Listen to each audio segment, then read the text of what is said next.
Assalamualaikum warahmatullahi wabarakatuh. Saya Maita Zaskia dengan NPM 23570510006. Jadi di sini saya akan memperlihatkan bagaimana saya mempelajari tentang reduksi dari DFA.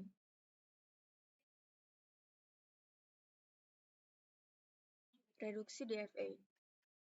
Ada dua buah istilah yang perlu kita ketahui. Yang pertama yaitu distinguishable, yang berarti dapat dibedakan. Lalu yang kedua, indistinguishable, tidak dapat dibedakan. Dapat dilihat pada diagram berikut ini. Lalu selanjutnya, prosedur yang menentukan pasangan status indistinguishable. Yang pertama yaitu hapus semua state yang tak dapat dicapai dari state awal. Lalu yang kedua, catat semua pasangan state yaitu P, Q yang distinguishable. Yang ketiga, untuk setiap pasangan PQ, sisanya. Dan untuk setiap A, elemen sigma, tentukan delta PA dan delta QA.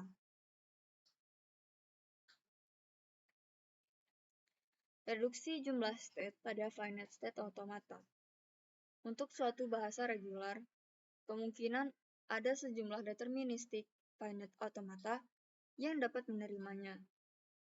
Perbedaan hanyalah jumlah state yang dimiliki otomata-otomata saling ekuivalen tersebut. Tentu saja dengan alasan kepraktisan, kita pilih otomata dengan jumlah state yang lebih sedikit.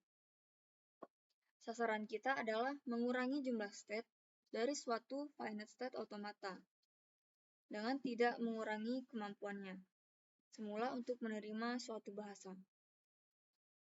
Nah, berikut ini adalah prosedur dari reduksi DFA. Yang pertama, tentukan dulu pasangan dari status indistinguishable.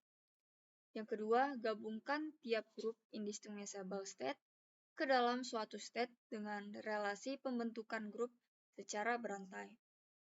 Jika P dan Q indistinguishable dan Q dan R indistinguishable, maka P dan R indistinguishable dan PQ serta R indistinguishable semua berada dalam satu grup. Yang ketiga, sesuaikan transisi dari dan ke state-state gabungan. Nah, berikut ini adalah contoh jika kita ingin menyederhanakan dari DFA. Nih, ini diagramnya. Nah, berikut ini adalah langkah-langkahnya. Yang pertama yaitu kita identifikasikan dulu setiap kombinasi state yang mungkin. Nah, berikut ini adalah kombinasi state yang mungkin. Yang pertama yaitu Q0, Q1. Kedua, Q0, Q2. Ketiga, Q0, Q3. Yang keempat, Q0, Q4. Yang kelima, Q1, Q2. Yang keenam, Q1, Q3. Yang ketujuh, Q1, Q4. Yang kedelapan, Q2 dan Q3. 9, Q2 dan Q4. Lalu 10 yaitu terakhir Q3 dan Q4. Lalu yang kedua, state yang berpasangan dengan state akhir yaitu Q4 merupakan state yang distinguishable, yang artinya Q0 Q1 distinguishable, Q1 Q4, Q2 Q4, dan juga Q3 dan Q4. Nah, untuk langkah yang ketiga, untuk pasangan state yang lain, jika masing-masing state mendapat input yang sama, maka bila satu state mencapai state akhir dan yang lain tidak mencapai state akhir, maka dikatakan distinguishable. Dapat dilihat pada tabel berikut ini.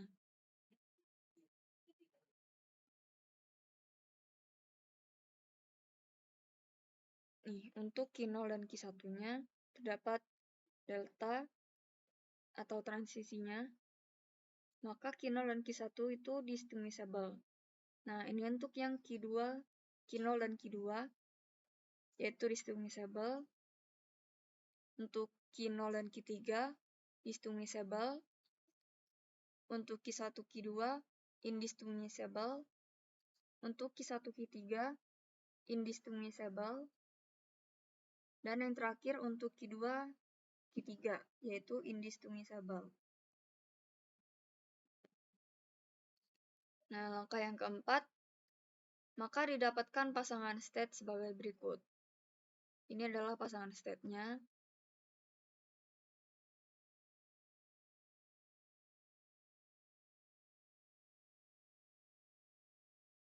Lalu selanjutnya, kelima yaitu kelompokkan pasangan state indistinguishable. Kita kelompokkan dulu yang indistinguishable-nya. Ada 3 pasangan yaitu Q1, Q2, Q1, Q3, dan juga Q2, Q3. Karena Q1 indistinguishable dengan Q2 dan Q2 indistinguishable dengan Q3, maka bisa dikatakan bahwa Q1, Q2, dan Q3 saling indistinguishable dan dapat dijadikan satu state. Lalu yang ketujuh atau yang terakhir ini adalah hasil penyederhanaannya. Inilah hasil dari reduksi DFE-nya.